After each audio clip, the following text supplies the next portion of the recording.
G'day everyone, welcome back. How are you, CJ? Good, thanks. G'day, How are we all fellas. travelling? G'day, guys. Got all the main culprits back again. Yeah. Yeah, good to be back, Mickey mate. on the Yeah. phone, Rooster, Smithy, myself. It was a pretty heavy chat last time, wasn't it? The old mental health one. It was. That was- It was. Yeah. Well, it's a bloody big area. It's important. So It is important, and it's such a vast topic as well. We're going to specify a bit today, aren't we? Get a bit more specific. Or Yeah. something. I think that mental health one was pretty good. It was almost a little cathartic therapy session. It for was. us all, wasn't it? It was a bit. We were Yeah. able to Good point. get it out there, what we were thinking and feeling and have been over the last few years. Yeah. yeah, exactly right. As a Good one. bloke, you're not often all sitting there sort of talking about your feelings and stuff. So No. sometimes feel like you don't have the right forum. So Yeah. Out there openly to everyone who's listening too. So yeah. But I guess today we're going to do our Humbling. first really focused sort of podcast on one of the topics we've covered sort of briefly before, aren't we? Like in terms of one of our Yeah. health. Yep. So we're going to run through vitamin D, sun exposure. We talked about it during our, I think it might have been was it the first one we talked about in the President of the World Yep. Health Yep. Organization? We talked about that one and sun exposure and vitamin D. I know one of Mickey's topics was the ocean and getting into the ocean. So they all kind of tie in together. And we sort of thought we spoke a little bit about it, but we needed to dive into it a little bit deeper. And definitely during our own, or my own research, it's a real rabbit hole to go down, and there's a lot to unpack and a lot to learn about. So we thought we'd run through that today a little bit deeper, as sort of ancestral man would have been running around out in nature. And I guess one of the I mentioned it before, the primary benefits of being the ancestral man, running around outside, catching your food, sort of only being in the cave probably at night.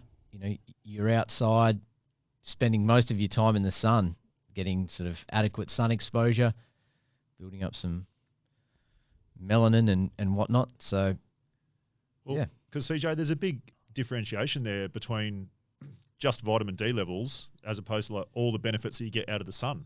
Well, that's right, Like, yes. like it sounds like a small topic, but it's not. The sun does a lot of really important things, which we're going to talk about today. So Yeah, we you just pop in a vitamin D tablet to get your level. Well, you probably get your levels up, but you're missing out on a lot of benefit. Yeah, and we'll touch on that. I know Rooster wanted to talk about supplements a little bit, so Yeah. we'll touch on that. And I guess it's a topical subject too, because it reared itself during the COVID pandemic, and vitamin D was proven to be a very effective tool against COVID.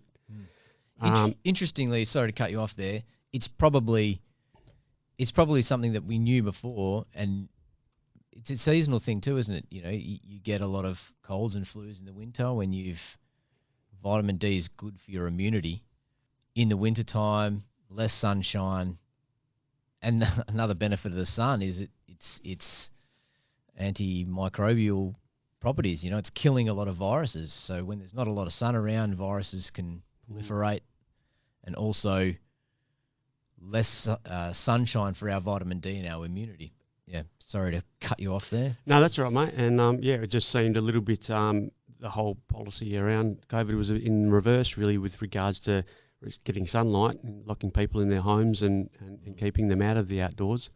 Seemed to be a bit counterproductive. Yeah, what could have, the worst thing that could have happened if they'd said, just go out and get a bit of sunlight, you know? But you didn't hear that recommendation at all. Not at all. Not at all. Kind of put all our eggs in one basket there, didn't we? Yeah. And you know, then you got to ask yourself, it could be another conspiracy theory, but will the sun be around in 50 years Wow. with climate Well, climate very control? Yeah. extremely brief segue, but have you heard this crazy scheme they're talking about to start pumping, I think it's calcium carbonate, into the upper atmosphere to block the sun? Yep.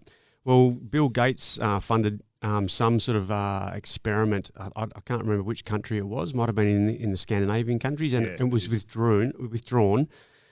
He wanted to send a balloon up into the atmosphere with particles or some sort of chemical particles, that would then release into the atmosphere, and then they wanted to study the effect of sunlight through those particles and how much sunlight was reduced onto the Earth's surface. Yeah. So they're already looking at ways to, for whatever reason, minimise sunlight.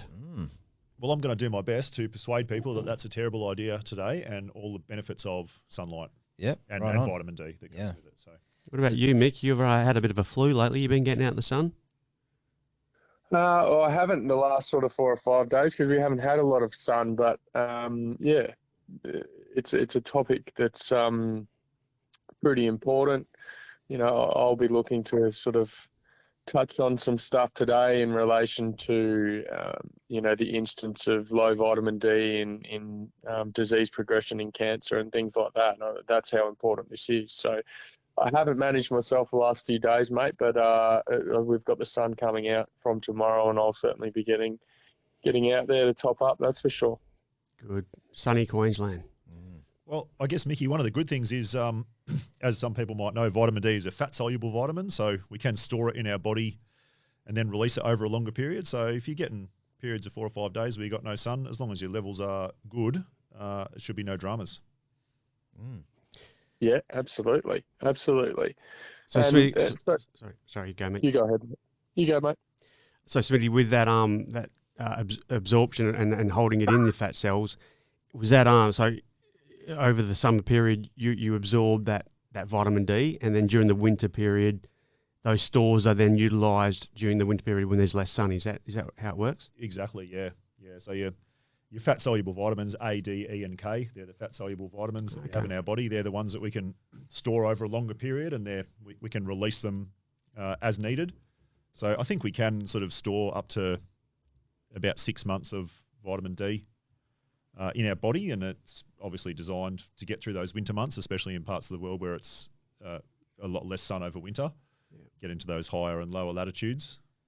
But it's a good one. You don't need to necessarily. It's probably ideal to get exposed to sun every day, in my opinion, but if you're not, then we definitely have mechanisms that we can keep our levels adequate. Yeah. So we need that sunlight to manufacture vitamin D.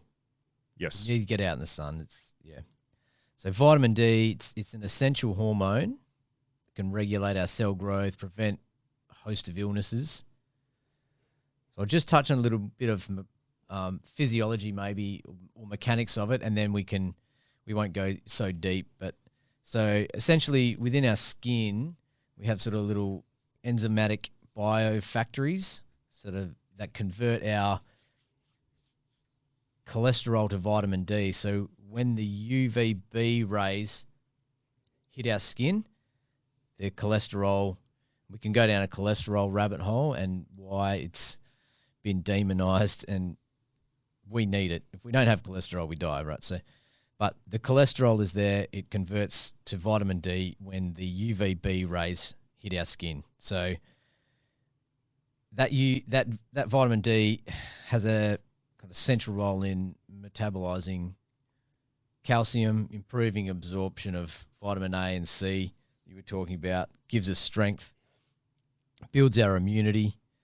And I didn't know this before I sort of looked into it, but influences about 2,000 of our genes in a positive way. And one of the other things that sun exposure does is it triggers our endorphins and serotonin and releases those good vibe hormones, and it helps regulate our cell growth and renewal of cells. So very essential to what we need, or to live really.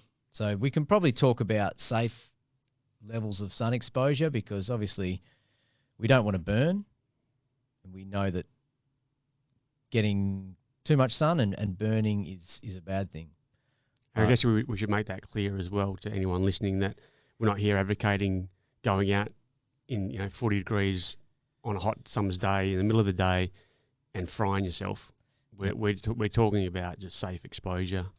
We did talk about it in the last, or briefly in the President of the World one, where we were talking about sun exposure. But there's many variables for manufacturing vitamin D, and that is, your skin pigment. So if you're lighter skinned, you don't need to spend as much time in the sun. If you have darker skin pigment, you can spend a little bit longer.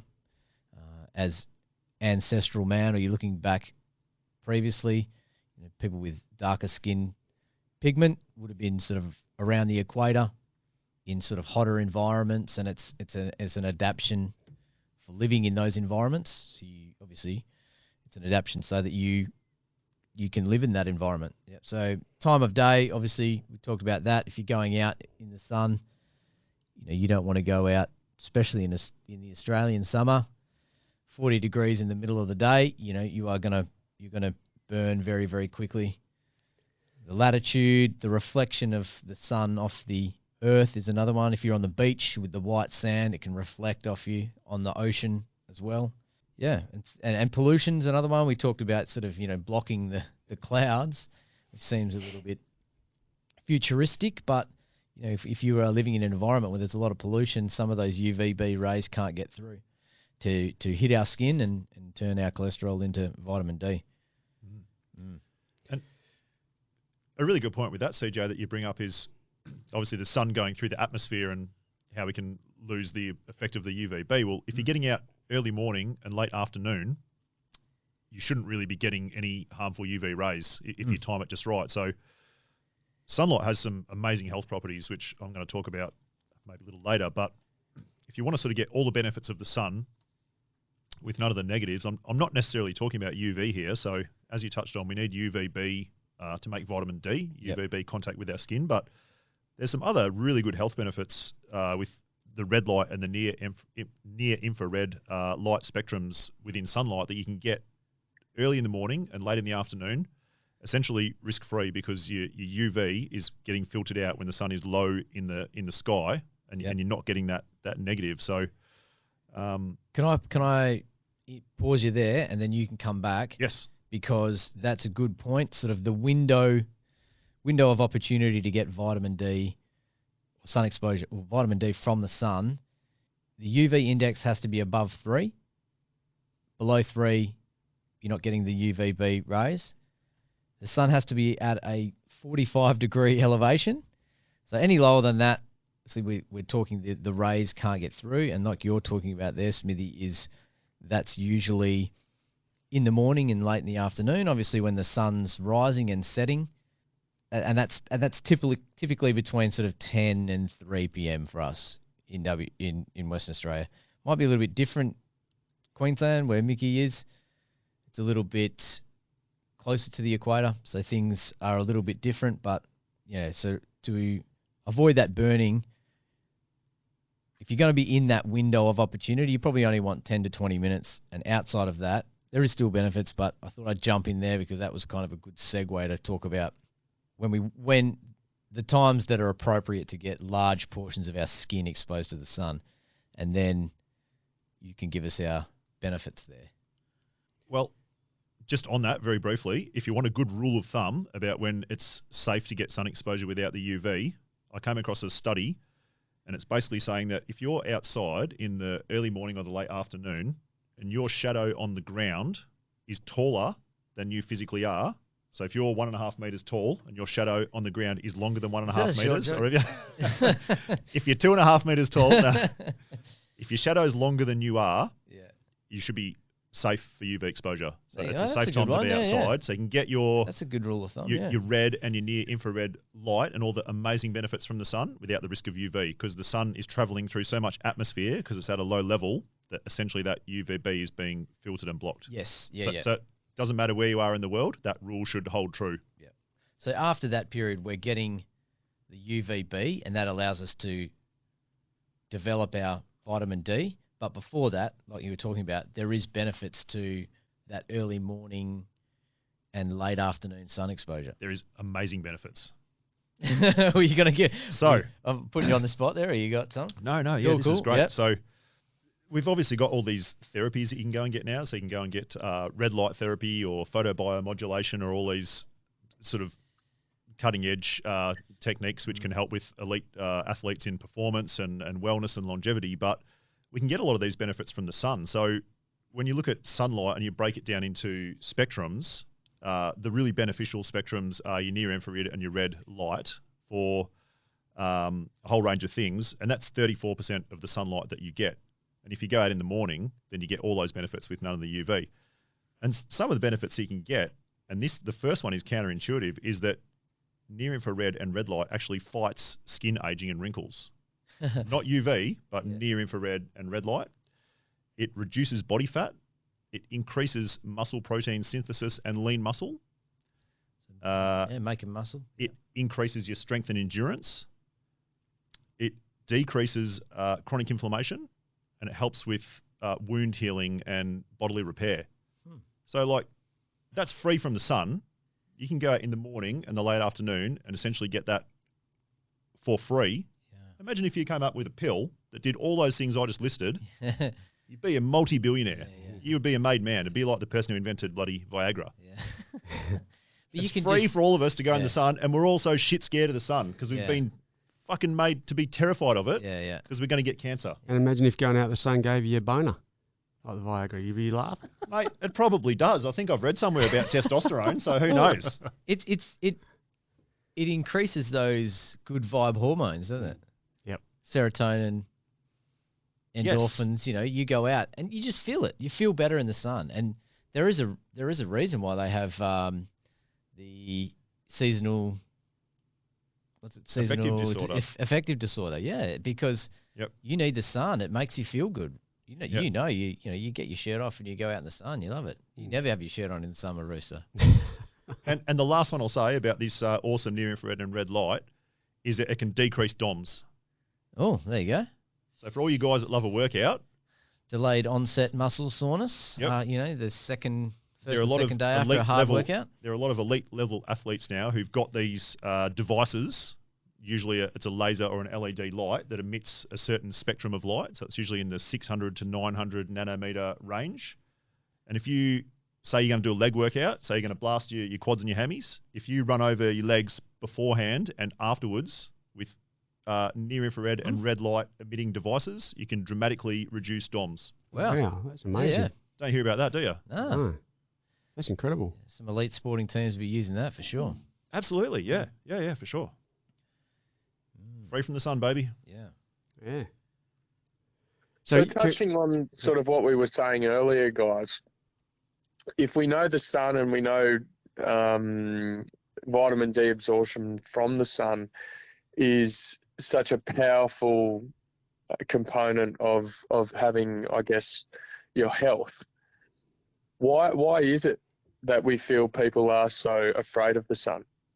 Well, that'd be a bit of a massive campaign, I guess, to sell more sunscreen. I don't know. Yeah. Well, I think it's the fear of that melanoma, right? And so melanoma is squamous cell and basal cell are the sort of the three main sort of cancers you can get from what they say you can get from the sun. But people are very scared, like Matty was saying before, very scared of getting out in the sun because of melanoma. So I think people are very fearful. I can't go out in the sun. I've got to put sunscreen on, and sunscreen we can talk about as well, but we've got to put this chemically laden sunscreen on so that I can go out in the sun. If I don't, I'm going to get the melanoma. So I think that's what people are worried about. And I think also there's got to be a balance considered, because I know of old school brickies, right, bricklayers, who have been out in the sun from 7 a.m. till maybe 2 p.m. in the arvo building a house.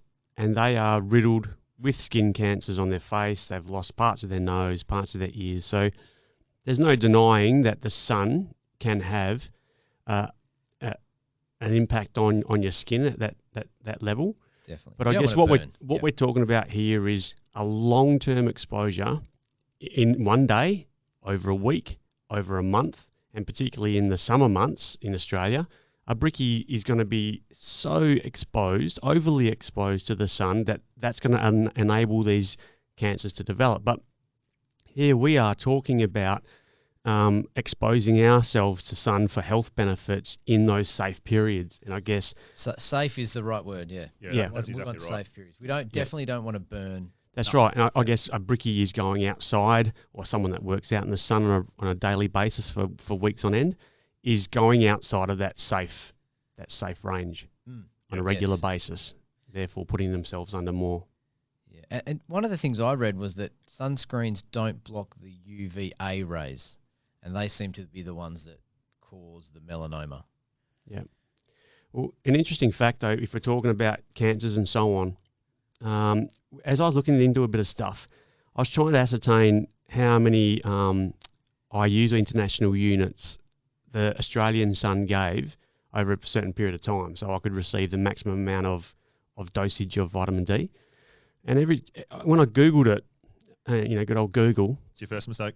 Yep, exactly. I knew I was sort of going down the wrong track. Most of the links that were provided to me were links to the Cancer Foundation, the Australian Cancer Council. I thought, well, that's pretty weird. All I want is some sort of scientific research paper on that fact. It wasn't until I went and searched the Brave search engine when I found some neutral, non-cancer organisation related facts.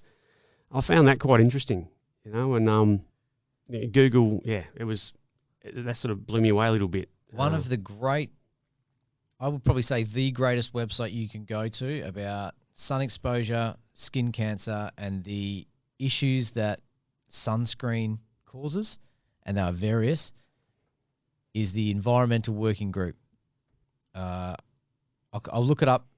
Give me 2 seconds. I'll look it up. It's www.ewg.com, I think, and it is a plethora of information about the sun.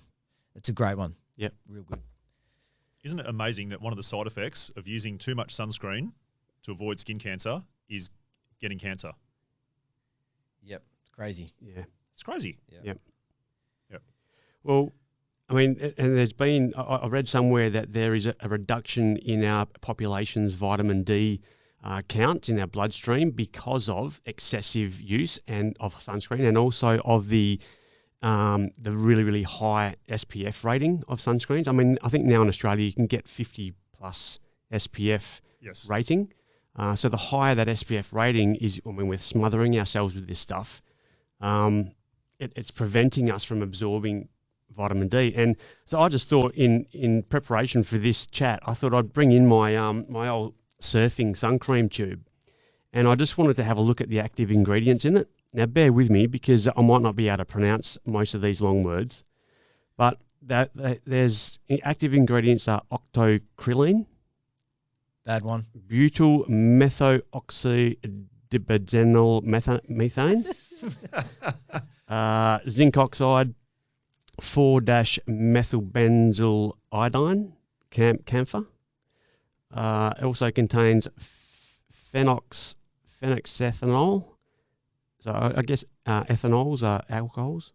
Preservative, that is, yeah. A preservative. Yeah. Hydroxybenzoates and oxybenzone. So the thing is that I think as humans, we sort of neglect our skin as a natural absorption of things. It's a great physical barrier to protect us, but it also is an absorber of pollutants.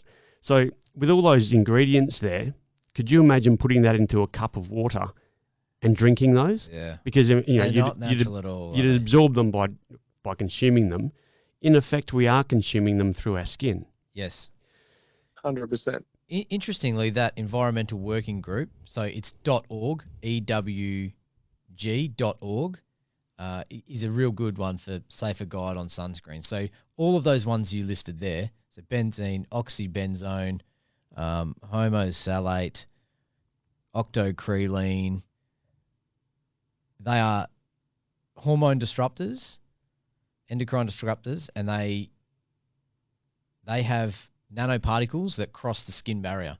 So when you're putting them on, you absorb those. Yep. So the ones that don't, funnily enough, are the natural ones. So zinc oxide and titanium oxide, you can put those ones on and they are not absorbed by the skin, and they naturally protect you from the sun. Right. And so is that why like zinc, the real thick white zinc, sun protection is better. Yeah, it's just a physical barrier, isn't it? Yep. Yeah, these ones are a chemical barrier, and you are absorbing those into your skin. Yep.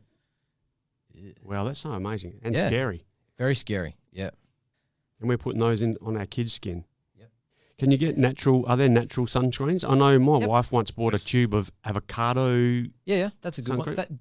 That's made in WA, by the way. Yeah, right. Avocado zinc. It's Yep. a good one. Yeah. Interesting though, that's sort of sat on the counter and it's still full. Yeah. And the old easy pump one from Woolworths has been used the most. Yeah. Well, zinc oxide can be a pain, right? Yeah. Yeah. Because it's so pasty and it's so hard to. Yeah, you look like you're dead just about when you rub it on your face. You look like a corpse because it makes you all white. I don't care anymore. No, look. Yeah. It's a badge of honour, I reckon. I'm wearing that. People are like, look at this weirdo. Yeah. Yeah. Dropping the kids off at school. If I'm going for a surf afterwards, I'm wearing the zinc. They'll be like, what is this guy doing? But Yeah. I want them to ask, oh, you look at your sunscreen. And then I can sort of explain, well, this is nice and natural. And it's good for the reef. Yes. Doesn't kill the reef. Yeah, that's right. Yeah. Because you jump into the pool or the ocean after you've just doused yourself with sunscreen and look at the oil film Yeah. around your body. Yeah. The pool's a big one. Mm. Yeah. Yeah. Mick, you were indicating something in some sort of discussion there around vitamin D and cancer based on your own personal experiences with your family. Yeah, so look, we were really lucky to connect with a naturopathic oncologist over in America when Kim first fell ill. And prior to our consultation with her, we'd already got sort of headfirst into our own research and exploring ways of returning the body back to optimum health. And one of the things that we incorporated in, because there's lots and lots and lots of research out there about an abundance of different things, but one of the things that kept popping up was this exposure to vitamin D and keeping your levels of vitamin D at healthy levels. So it was a great thing for us, and we're going to talk about lots of these topics in the next couple of months. But one of the things that she actually inquired with us about in our 3.5-hour consultation was, what is your skin like? Trying to ascertain whether Kim had olivey skin or white skin, or what was her skin like, and what was her vitamin D levels in her bloods. And it was a primary question. So it wasn't like it was a question late in the piece. There was 7 or 8 primary things to do with supplementation, vitamins and things like that. And one of the primary questions was vitamin D.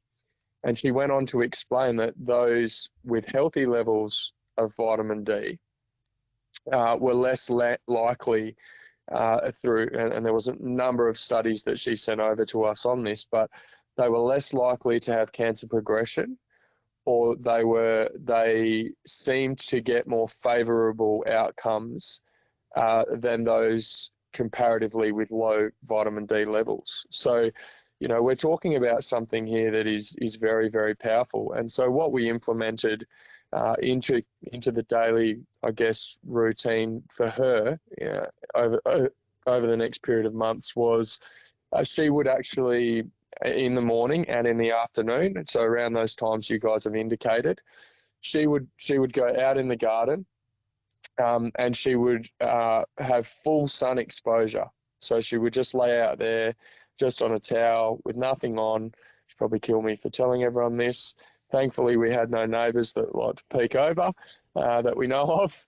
And she would actually have 20 to 25 minutes of full sun exposure in the morning and in the afternoon. Wow. Every day. Beautiful. Wow. Yeah, doing it in a safe way. Yeah. Yeah, absolutely. And I think that, just allowing us to extend on that a little bit. Unfortunately, because of our option to utilise chemotherapy as a part of Kim's treatment, one of the outcomes involved in chemotherapy use, which is now being commonly accepted by the Cancer Council and oncologists and all that sort of thing, is that it actually does change people's melatonin contents. So their melatonin structure within their body can shift as an outcome of utilising chemotherapy. And so my wife she's got beautiful Croatian olive skin. She goes very, very dark in summer. She barely had a mole on her, but some 6 to 9 months after chemotherapy finished, she actually developed a melanoma, and she barely had a mole on her body. And so interestingly, you know, your natural instinct, which is something we've spoken about, guys, here, is that you start to query the sun damage. You know, is this from sun exposure? You know, when is it likely that this occurred, and all that sort of thing. And again, I feel very, very blessed because we came in contact with a clinical dermatologist. He's one of the best in the country, and we're lucky enough to have him over in Western Australia. And he specifically said to her, never, never, never be afraid of the sun. He said, you're an intelligent person. You have not developed this skin cancer from sun damage. I can tell that from observing your skin. And he said, the worst thing you could do for your health and your recovery from cancer right now would be to not get in the sun. And this guy was one of the most proactive health professionals that we've actually met. You know, you expect to go into a dermatologist and they'll, you know, they're ramming this. Certainly my perception was they're going to be ramming sunscreen down our throats and all sorts of things. Couldn't have been further from the truth, guys. This guy specifically spoke about things like you guys have just indicated there. Be very, very cautious about the type of sun cream that you are putting on your skin.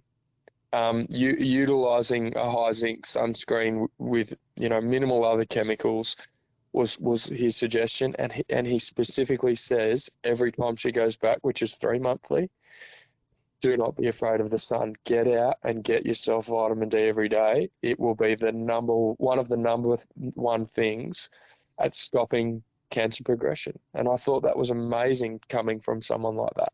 That's fantastic. Yeah, that's great. Appreciate that story, Mickey. That's amazing to hear that, you know, that personal attachment that we kind of have to this topic, really, in that you could have gone out and said, well, you know, I've been told millions of times that melanoma is from being too much in the sun, and your thought process was, no, there's got to be something else. And that's probably where we're all coming from in our own health journeys and in the world, is, you know, there is alternative to what is always discussed and what has always been talked about. I appreciate that story. It's good. Yeah, good on you, Mick. And so if we're considering cancer as sort of like a form of inflammation of a cell, so once a cancer forms, there's inflammation. Vitamin D is known as a reducer of inflammation. That'd be correct? Yeah. So Mick was, and so it obviously plays a part also in our immune system and regulating our immune system. So Mick, and in addition to that sun exposure, was there any vitamin D supplementation that Kim was recommended? Yes, she did. The naturopathic oncologist actually had her initially, and we looked this up for this week. She was on up to, I think it was 10,000 international units. Right. Which a lot of the research that I did sort of in the lead up to this indicated that for women, anything over 4,000 international units can be quite dangerous. And I think it was great to sort of have some of your thoughts correlate with mine, Roo, because a lot of when you are utilizing Google or Google Scholar and things like this, it does bring you back to a lot of cancer related websites or websites funded by cancer councils, funded by the government and things like that. And they're always going to err on the side of caution in terms of, I guess, things have to, you know, as we've indicated, and, you know, I'm certainly not saying this is positive or negative. I don't think it's great all the time, but they're never going to endorse a study on more than what has been clinically trialed. So, and what can be proven repeatedly. And I guess that's why, in a lot of ways, science has taken the advancing steps that it has, and in a lot of ways, it's really limiting as well. But no, in the interim, and she already had relatively high levels of vitamin D, but in the interim, she was given an amount of 10,000 international units. Was that each day, Mikey? I believe it was daily, yes, initially. And I think it may have only been for like the first month, and then it scaled back to around that 4,000 international units. And Um, just out of interest, did your oncologist treating you measure vitamin D levels, or did you measure it through your naturopath? Or so there was a number of key markers that we that I guess outside of the target markers for her specific cancer, we knew we needed to keep an eye on. So vitamin D was one of those markers that we would go into our GP when we got her bloods done fortnightly, and these would be things we would make sure were on there. Yeah. I was just interested in whether the sort of conventional Western medical model was interested in monitoring it, or if that was more something that you just did off your own bat because you knew the importance of it. I'm just wondering if the science has sort of caught up with the oncology world. I think in a lot of instances it has, but I still think we're caught in a cycle of treating symptoms. Yeah. So, if you're going into an oncologist, my wife's primary cancer was a bowel cancer. They're generally, although it did metastasize to her liver as well, so they're generally going to be looking at, bowel markers, blood markers, white and red blood cell markers, liver markers, and things like that. I guess when you go down the route of more of a naturopathic approach, they are looking at things more holistically. And I think that it's great to explore things in that way because, like we've said with many other things prior to this, it's never just a one shoe fits all for this. Definitely. Yeah. And just with regards to the dosage there, mate, you mentioned the IUs per day of 10,000 international units. The Vitamin D Council, I read, recommend a daily amount for adults of 2,000 IUs. Is that supplementation? Supplementation, mate, yeah. Because you can get up to sort of 10 to 14 from the sun. Yeah. Well, maybe even as much as 20, I've read. If you get full body sun exposure for 20 minutes in the middle of the day, you should be able to make 20,000 international units. And I guess supplementation is probably something that's more recommended for people in other climates, I suppose, or Scandinavia, Northern Hemisphere sort of places. Where we probably don't need that supplementation here. Yeah. But what I read there was just getting back onto that. There's this little bit of a tough thing for people to assess how much vitamin D they need, because when they go and get their vitamin D measured in their blood, it's recorded in nanograms per milliliter. It's not recorded in the international units. Yeah. So you've got these disparaging sort of figures. You've got one saying you need 4,000 international units, which probably equates to 20 or 30 nanograms per milliliter of blood. And to further complicate that, in Australia, for Australian listeners, it's shown in nanomoles per millimeter, per milliliter. Yeah. Right. So it can get quite confusing when you look at the reference ranges, because a lot of the literature is American, and they're in that nanograms per milliliter, whereas Australia is nanomoles. So don't get confused, because the numbers and the reference ranges are quite different because of the different way it's measured. And even when you are taking supplements, you've still got other barriers of inflammation that are going to prevent the absorption of the vitamin D as well. I mean, I've never had a vitamin D supplement. I've never had my vitamin D blood tested. But it's an interesting sort of fact about how much do you really need if you want to supplement it. I get mine tested every year. Yeah, I get it tested. Yep. Well. And so from living in Australia, what sort of readings do you get, and how does your reading equate to how many IUs that would be a day? I've got no idea. Mm-hmm. I know mine's about, in the middle of winter, about 70, which is, they say, above the reference range. I talked about the D-Minder app on that last part one, Presidents of the World. Yep. You can go back and listen to that about, using a modern technology for safe sun exposure as an ancestral man trying to get the vitamin D. But that one counts the international units that you're getting from the sun as well. I don't think I mentioned that last time, but you can pop it on, plug in your metrics, and it'll tell you how long you can stay in the sun for. And as you are doing it, so you're getting 25 minutes in the sun, it gives you an alarm, say if you're lying on your stomach, to switch it halfway and turn over. But at the end of it, it'll say, for that session, you got 14,000 international units. And then there's a little gauge at the bottom, and it tells you how, based on that, how many or what your nanomole is. So in summer, if I get about, say, 10 to 12 in a sun session, let's call it that, it'll go, say we're starting at a base rate of 70 coming out of winter, that will go up about 2. So it'll go from 70 to 72, and then the next one might go, 72 to 75, and then you kind of work your way up, and you get up to, in the middle of summer, I might be 110, 120, and then it sort of slowly goes down. I haven't done any, there is not much sun going on at the moment, but I could find that app and tell you what it would equate to. Yeah. Should we briefly just talk about the sort of optimum levels of vitamin D in terms of the different reference ranges for people listening? So I sort of did a bit of research. In Australia, we're talking about nanomoles per milliliter, and the recommendation is not to be below 50, and they sort of talk about the upper range as being 125. In the US, in the nanograms per milliliter, they're talking about a range between 20 and 50.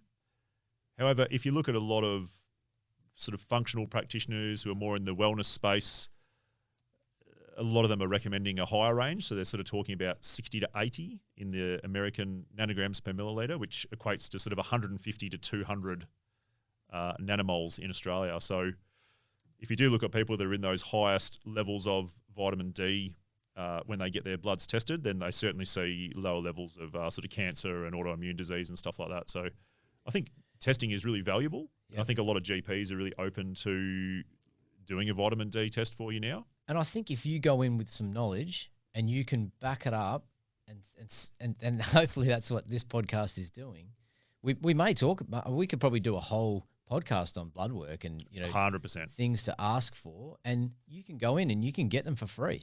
Yep. And they're great. And vitamin D is one of them. Yep. And we're going to probably talk about inflammation in the future, and there are markers of inflammation you can go in and check as well. Good one to get checked. Yeah, but sort of further to what you were saying there, Smithy. I found a study, the Journal of Internal Medicine. This was a Lindquist. I don't want to stereotype, but it kind of sounds like it could be someone from the Scandinavians area. This was in 2014, but this one was sort of talking about, and going back to what Mikey was saying as well, the abstract was talking about, or the summary was saying that the avoidance of sun is a risk for all cause mortality. I butchered that a little bit, but so I guess for our listeners, all cause mortality is all things that cause death, whether it be disease, illness, etc. So avoiding the sun shortens your lifespan, and not enough is as harmful as getting too much. And they were saying that a vitamin D deficiency, and I linked to another study, was 2009, the Archives of Internal Medicine. I talked about it in the last podcast. 77% of the US population have insufficient levels of vitamin D. So that all-cause mortality and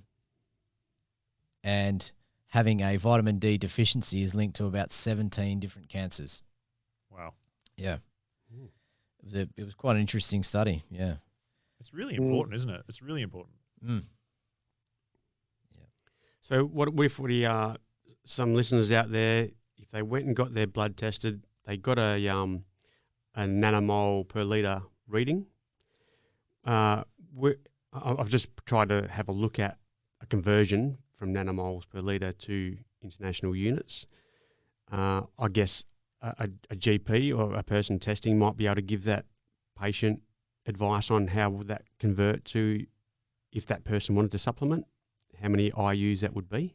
Do you understand where I'm Oh, getting yeah, at? yeah. I see what you're saying. Yeah. So if I get a blood test and I'm checking my vitamin D and I've got a reading of 70 nanomoles per milliliter, what does that mean to me? How do I move forward with that? How do I know how many international units I should consume a day to maintain that or increase it if I needed to? Yeah. Okay. So guess for me using, and I'm not a doctor, not medical advice, not prescribing anything, but using that app that I was talking about, the D Minder, Yeah. Okay. I would get between sort of, if I in the sun, I'd get sort of 10,000 international units. I think that would equate to between 2 and 5 nanomole.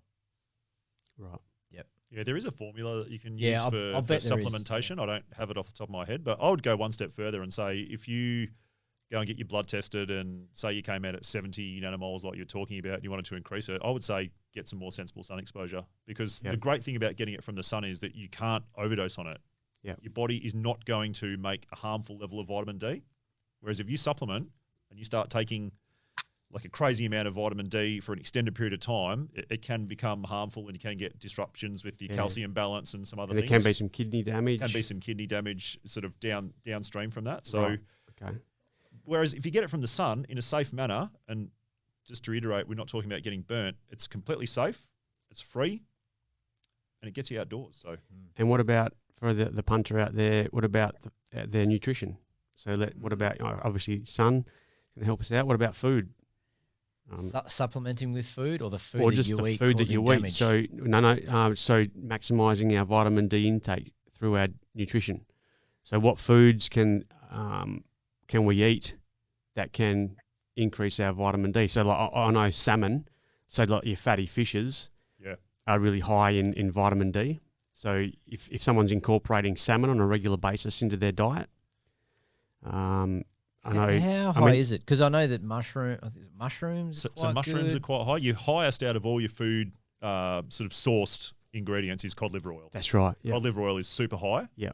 But then you got What's that getting? Because I haven't really looked into the food side of things because I've always just sort of used the sun. So that'll give you D2, vitamin D2 if it's food based. Okay, right. Yeah. And then your body will still convert that into the bioactive 25OH vitamin D that we're all talking about. But obviously we have food and sun as our two ways of getting it. And if you're talking about your food base, then all your sort of oily fish, your mackerel, your salmons are good. Cod liver oil is the highest. And then you do have things like mushrooms, and all food will have some, or a lot of foods will have some level of vitamin D in it. Yeah. And you're spot on there, Smitty. Cod liver oil had 1,360 international units per teaspoon, which is that was the highest. Salmon had 1,050 international units in a 200-gram slab, which is like your average slab of salmon. Tuna, that was a little bit smaller, 170 IUs in a little 95-gram can, little cans that you get at the shops.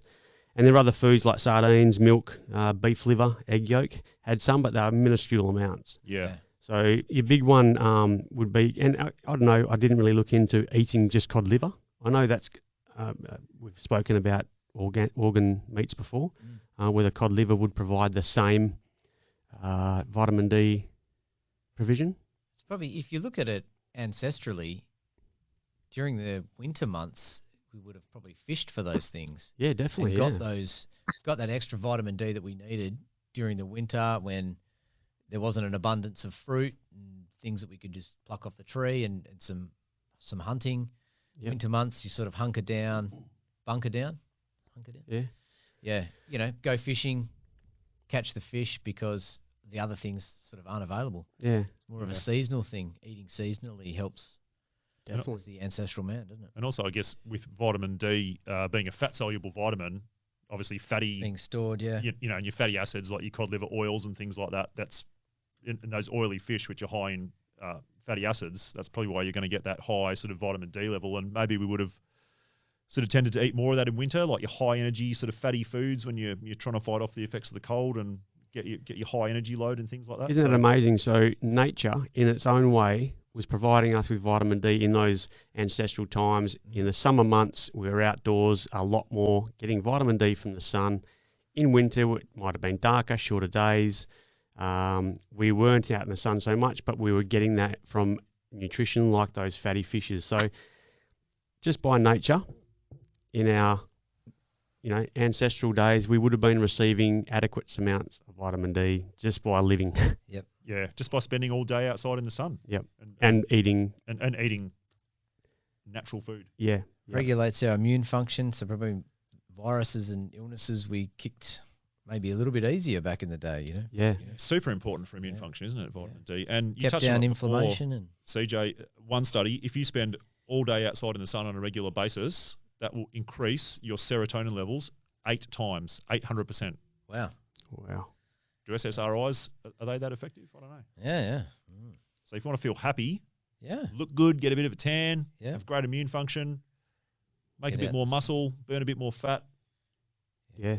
And on that get note, outside. are we getting close to the end here? Should Yeah. we- Yeah. And I'll probably just finish off my point here with, sorry. with regards to supplementation.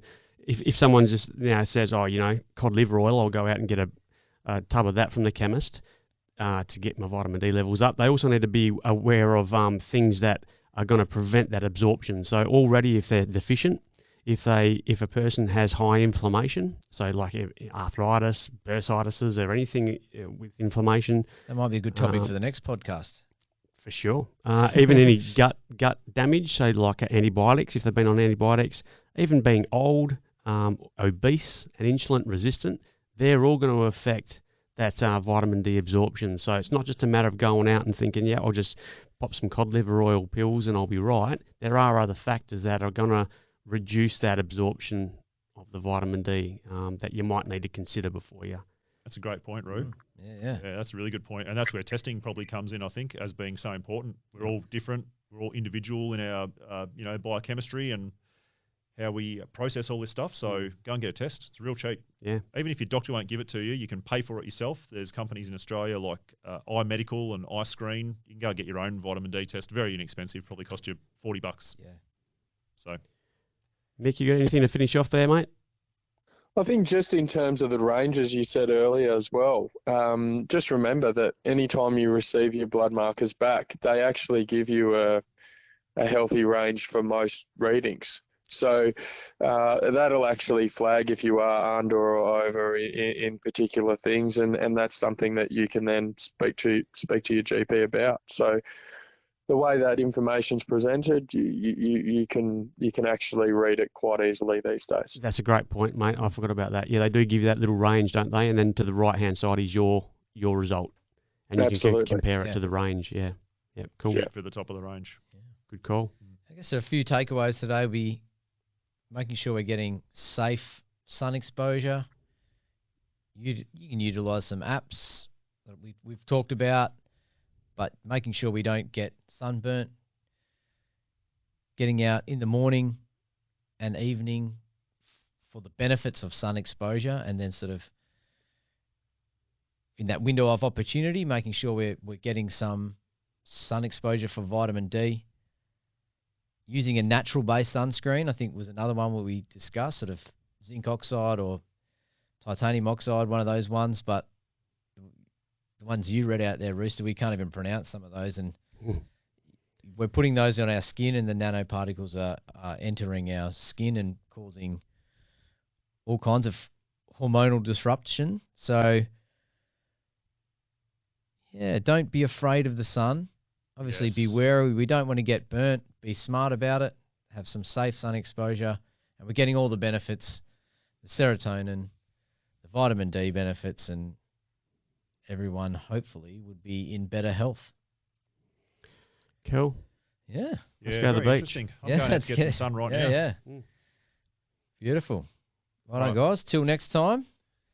Thanks for listening to the Modern Ancestral Man podcast. Good to chat with you, boys. Good on you guys. See you, boys. See ya. Hey, boys.